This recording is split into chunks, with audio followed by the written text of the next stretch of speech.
Okay, today's reading is Hashire Melos by Dazai Osamu. The English translation is Run Melos, translated by McCarthy in 1988. The work was published in 1940 at the height of the war. I have the link to purchase the original, and I have some information about Dazai Osamu at the beginning. I'm not going to read all of that. You can read it yourself, and you're probably already familiar with this. Just know that it's good to know that before you read anything about Dazai Osamu, it's good to know that whatever he writes about, even when he borrows historical materials, or as in this case, a poem from Germany, from Schiller in this case, even when he borrows other literary materials, he's writing about himself in most cases. So he's the sort of quintessential I-novelist. And the I-novel is usually divided into two groups, the Chowa Gata and the Hametsu Gata. Right? So the Chowa is the harmony mode, and the Hametsu is the destructive mode. And Dazai Osamu definitely fits in the destructive mode, right? He's got this sort of death drive that informs all of his fiction and his life in general, and he tries to kill himself in real life numerous times, and he finally succeeds in 1948 and kills himself, right? So there's this theme of suicide and the desire to kill oneself, and this compulsion from a sort of death drive, or thanatos, running through his works, right? And we see it here, I think, in some form, sort of warped form. This is probably one of the instances where he's not performing himself as explicitly as he does in other works, but he's still to be found in this work, right? Okay, so let's jump right into it. And I should note that most Japanese read this in high school or in chugakko, in middle school. But they don't really think about it seriously. They don't analyze it seriously, and they usually are under the impression that Dazai Osamu came up with the story by himself, from scratch, from zero, right? And nobody seems to care too much about the fact that it's actually based on this poem by Friedrich Schiller called Die Bürgschaft, written in 1799, translated in English as The Hostage. Okay, so one of the last question on your study guide refers to that. So we'll want to read this story in light of its precursor text, or text that he borrows from. Okay, so let's jump into the study guide. So read the introductory information about Dazai, and then 6 questions on the study questions. Number 1. Discuss the style or the mode of narration. In other words, the point of view, the focalization, the pacing, the objective versus subjective methods, the use of interior monologue. Okay, there's a lot of interior monologue in this story. Japanese say, what do they say? Naimen dokohaku. Use of metaphors and similes. Use of either linear or non-linear plot. So we want to keep in mind or notice if there are any flashbacks in the work. Use of both showing and telling. Okay, so all these things that I mentioned on the first handout that I gave you, the 13 points to always keep in mind when you're reading narrative. Okay, how are they employed, these techniques employed in this work? The point of view, is it first person or third person? And if I remember correctly, I think it's third person, but the focalization is very, very, very close to which character. Explain that.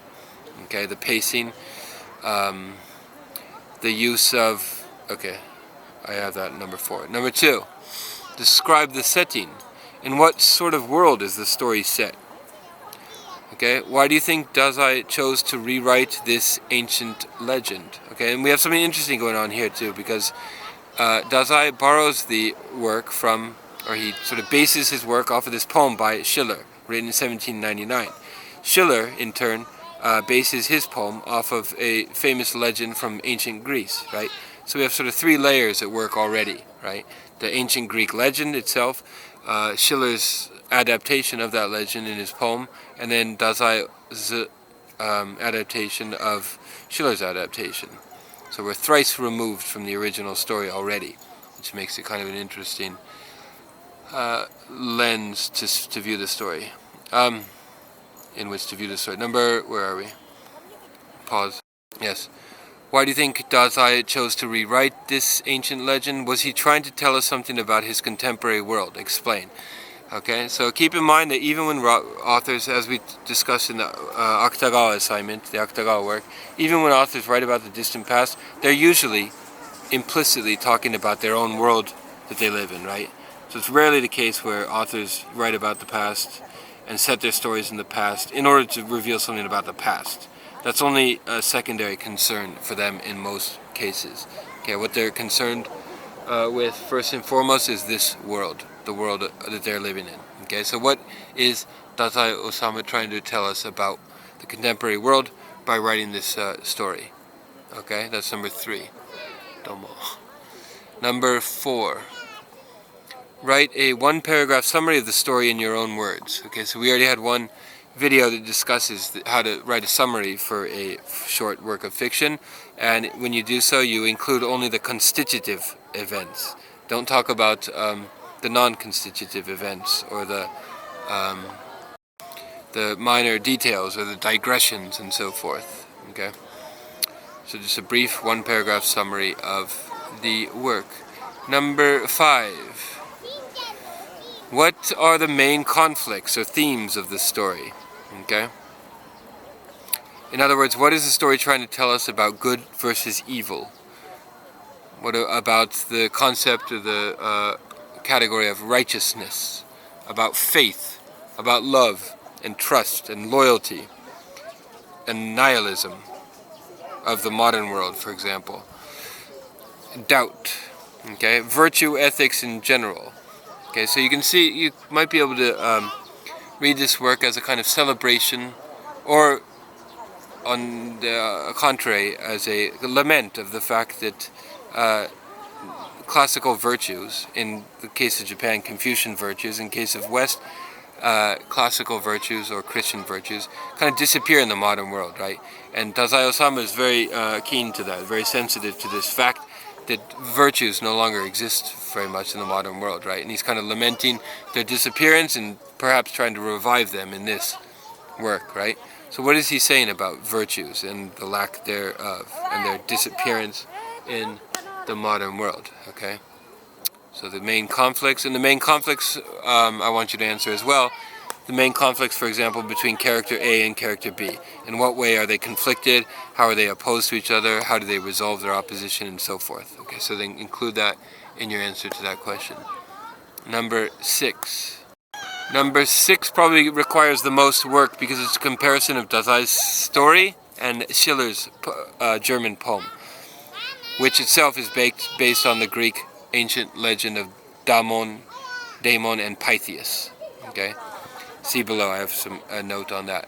Okay, so what is Dazai-esque about Dazai's version of the story? What elements does he add that are not found in earlier versions, that are not found in Schiller's poem, for example, and that are not found in the original Greek legend? What does he omit? Okay, so what does he add? What does he omit? You have to do a close reading of all these to answer this question. Okay, what themes does Dazai Osamu focus on that are not included in the original texts? Okay, and I have after that the entire German poem, which is not so long, so let me read the English translation of it here. Okay, The Hostage, Die Bürgschaft, 1799, by Schiller. Damon, with a dagger in his robe, crept up to Dionysius, the tyrant, whose attendants fell in slumber. "What do you seek with that dagger? Speak." The angry voice challenged him. "To free the city from the tyrant." "That you will answer upon the cross." "I am," he rejoined, "prepared to die, and ask not for my life, but grant me mercy. I beseech you for 3 days' time, until my sister is wed to her husband. I leave you, my friend, as hostage. Should I flee, you may strangle him." Then the king smiled with an angry mien, and after brief deliberation spoke. "I'll grant you 3 days, but know this. If they pass by this deadline without your return to me, then he will be impaled in your stead, though the penalty be intended for you." So he went to his friend. "The king ordains that I atone with my life upon the cross for my offending attempt, though he grants me 3 days' time, that I may see my sister married, provided that you stand as my guarantor until I come to dissolve the bond. And silently the true friend embraced him, and he delivered himself up to the tyrant, as his friend departed. And before the third dawn rose, he had quickly united his sister with her betrothed, and rushed home with a burdened soul, in order not to miss the deadline. Then great rains ceaselessly poured, torrents coursed down from the mountains, the creeks and streams swelled, and so he came with his walking stick to the shore, and found the bridge swept away by the thundering, rampaging waters crushing the collapsing arches of the vault. Irreconcilable, he wandered at the water's edge, as far as he searched and peered his voice, shouting, sending found no voice echoing from the safer shore, which would bring him to the hoped-for land. No boatsman would launch his ferry, and the wild stream became like a sea. He sank to the shore and wept and cried, raising his hands to Zeus. Hold back the rage of these waters. The hours rush by. The sun stands now at midday, and when it sets, if I cannot reach the city, then my friends will perish in my stead. Okay, children have gathered around me, so I'm going to have to cut it short and not read to the end. Okay, you can do it on your own, read to the end, and then do a comparison. Find out, this is a very short poem, just 3 or 4 pages, so a lot of what is included in Dazai's story is not in the original poem. So do a comparison of the original poem by Hashire and Dazai's story. Alright? That's your assignment for this week. Not so difficult. Answer all the questions, and if you have any questions about the work or about the study guide, send me an email.